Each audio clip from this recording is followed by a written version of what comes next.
Alam niyo sa may natatakot? Hindi naman natatakot na mawala yung mahal ninyo eh. Natatakot lang kayo magsimula ulit nang wala siya. Pero kung titignan ninyo, makikita niyo sa sarili ninyo na may mga pagkukulang ka rin pala. Yung mga pagkukulang na yun na hindi mo makita ng mga panahon na kayo. Yung lagi mong pinupunan yung pangangailangan niya bago ikaw. Pero ang pinakamagandang pwedeng mangyari sa buhay mo, kung tinutulungan mo ulit yung sarili mo mabuo, yung kilalanin ng malalim yung sarili mo, kuminana ng mga bagong tao, mga lugar, yung mga sitwasyon, yung mga bagay na hindi mo na-experience nung kasama siya. Hindi naman sa bawat paghihiwalay, puro takot na yung mararamdaman mo.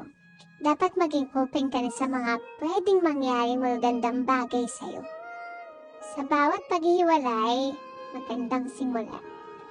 Kapag napanghihinaan ang loob, naging tibain ang puso.